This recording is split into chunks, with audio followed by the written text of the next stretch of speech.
Politikus senior PDIP sebut jeleknya Jokowi itu balas dendam. Gatot dan Prabowo pernah kena. Antara Jokowi sama Surya, saya khawatir. Karena kalau itu terjadi, Jokowi ini jelek. Kelakuannya jelek. Kenapa, Bang? Apa dia bisa membuat gerakan-gerakan yang kita nggak duga. Sebenarnya permasalahan ini adalah yang menentukan adalah para partai-partai. Dengan demikian, parahnya jika oligarki ini sangat predatoris, sehingga nasional interest, kepentingan nasional dan kepentingan rakyat seringkali diabaikan. Akhirnya Indonesia sebagai negara akan semakin terpuruk pada jurang kehancuran. Kan dipersoalkan, sebut aja ada noda-noda hitam di dalam karier publiknya Gatot. Loh, di istana itu nodanya itu satu tumpuk, bukan sekedar hitam itu kan. Jadi kontras moral itu yang akhirnya orang tahu bahwa dalam pertandingan politik, kecerdasan itu menentukan hasil akhir. Nah, istana nggak mampu untuk berpikir dua langkah ke depan. Berkali-kali saya perhatikan, gagal terus.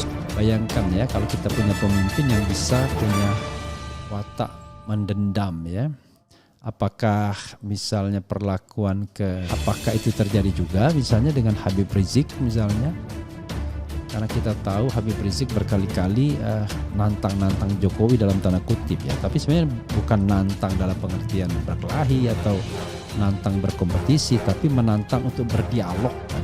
Kalau jujur dalam permainan politik sekarang situasinya, Megawati itu menikmati ini persis keadaannya. Dan kemudian Jokowi pun menikmati. Dia lihat bagaimana Surya Paloh, bagaimana kemudian Erlangga, bagaimana sini. Jadi buat Mega sendiri tidak ada sesuatu suasana batin atau tekanan untuk dia didesak untuk segera. Ya, saya kira itu bisa dipahami dalam sudut pandang strategi politik ya, apalagi Prabowo Subianto kan politikus kelas tinggi, politikus senior yang pasti sudah banyak makan asam garam, sudah banyak melakukan kesalahan-kesalahan sehingga bisa belajar dari kesalahan-kesalahan itu. Ini memimpin suatu negara hanya mengutamakan popularitas saja. Yang saya katakan tadi, seandainya saja ada 350-an kepala daerah yang benar-benar berkualitas berdasarkan merit system, mempunyai pengalaman, saya pikir ini akan bisa membuat bangsa ini semakin hari semakin maju. Seperti dengan Gatot Nurmantio, ya memang kan hubungan tidak baik. Makanya Gatot dipensiunkan sebelum dia pensiunnya selesai. Beda sama Hadi Cahyanto kan, sampai pensiun selesai, habis baru kemudian diganti. Gatot sudah diganti duluan. Jadi itu menunjukkan bahwa hubungan yang memburuk misalnya. Begitu saya turun, maka semua yang terbaik dicabut. Kepala Badan Intelijen Strategis, Majen TNI Ilyas, dialah yang menyelesaikan Poso. Silakan diskusi dengan siapapun, siapa yang menyelesaikan. Tetapi dicopot sampai dengan sekarang tanpa jabatan. Termasuk Direktur A, Komandan Satuan Tugas Intelijen yang membongkar senjata, sekarang pun copot tanpa jabatan. Saya tidak salah menyebutkan orang-orang yang bermasalah menempati jabatan-jabatan strategis. Yang paling penting adalah setiap prajurit bertanya, apa tolak ukur keberhasilan?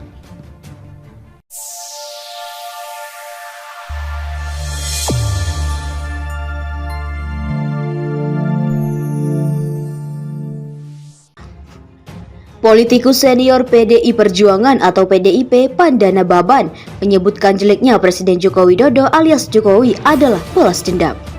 Menurut Panda, Jokowi memiliki kemampuan untuk membalas dendam pada siapa saja yang berbuat salah padanya dengan cara tak terduga.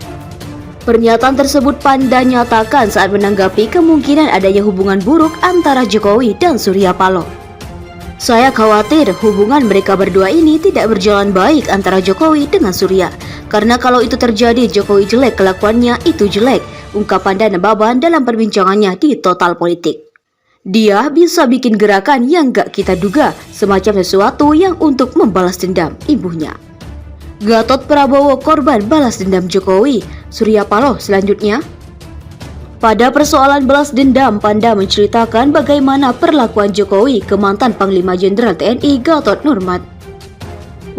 Pada persoalan balas dendam, Panda menceritakan bagaimana perlakuan Jokowi ke mantan Panglima Jenderal TNI Gatot Nurmantio. Kejadian bermula dari HUT TNI pada 2017 lalu. Pada perayaan itu, Jokowi dibikin kesal oleh Gatot yang kala itu menjadi Panglima TNI. Pasalnya Jokowi dan para menteri dibuat jalan kaki hingga 1 km karena kondisi jalanan yang tidak kondisikan oleh pihak TNI. Saya ceritakan itu di buku tentang Jenderal Gatot. Dia merasa dipermalukan, merasa tidak dihargai waktu ulang tahun TNI di Cilegon, ungkap Panda. Jalan kaki dia, naik taksi, istrinya sudah apa, kemudian disuruhlah Pratikno cek ke Polda Banten, ternyata enggak dilibatkan. Tetapi Gatot ngomong ke Presiden rakyat begitu membludak karena mencintai TNI padahal tinggal diatur aja lalu lintas, tambahnya. Gatot yang membuat Jokowi olahraga di Cilegon itu tak langsung dibalas telak. Jokowi secara halus melakukan balas dendam ke Gatot di pernikahan putrinya Kahiyang Ayu. Di perkawinan anaknya yang si Bobby jadi mantunya, Tito pakai mawar merah, Pratikno, Luhut segala macam jadi panitia. Dia duduk sama istrinya di pojokan, salam saja tidak ada karpet merah padahal masih jadi panglima, kata Panda. Tiba-tiba malah dimunculkan yang tak diduga. Muldoko kasih kata sambutan yang dibikin jadi pajangan malah Muldoko. Bekas panglima gitu loh, itu loh yang bisa baca, imbuhnya.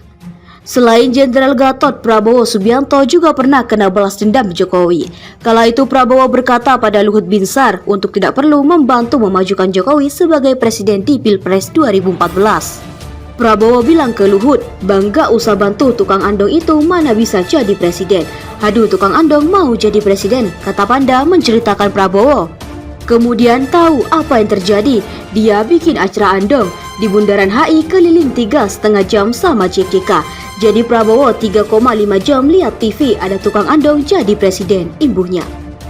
Lebih lanjut, Pandana Baban menyebutkan bahwa dia khawatir jika Surya Paloh bermasalah dengan Jokowi. Pasalnya seperti yang terjadi sebelumnya, Jokowi punya kemampuan lihai untuk membalas dendamnya. Dia punya kemampuan itu, aku kebetulan sama Surya Paloh teman baik. Janganlah itu saya lihat ada tanda-tanda yang pelukan enggak dibalas, ujar Panda. Terus terang saya khawatir janganlah karena dia ini punya kemampuan yang di luar dugaan. Antara Jokowi sama Surya, saya khawatir. Karena kalau itu terjadi, Jokowi ini jelek. Kelakuannya jelek. Kenapa, Ya. Bang? Apa dia bisa membuat gerakan-gerakan yang kita nggak duga. Semacam satu untuk membalaskan.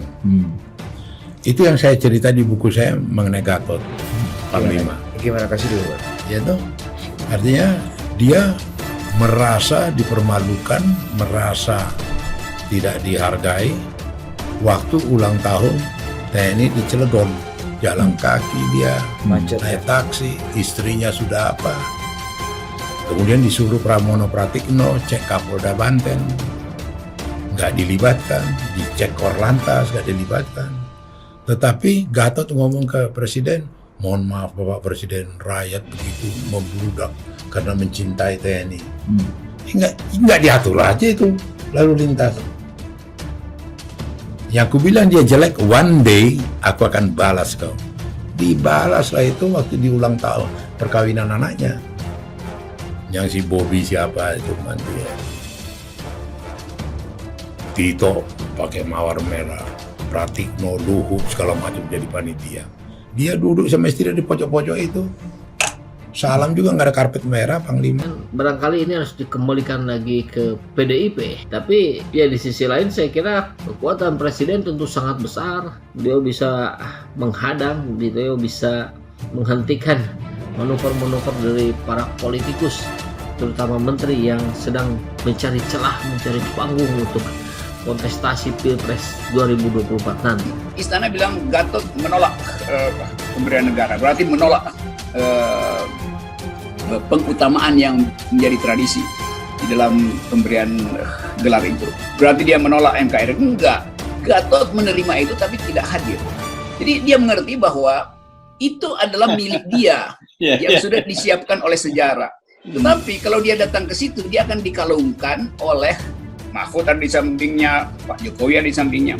Yang secara moral sebetulnya defisit karena soal-soal belakangan ini kan.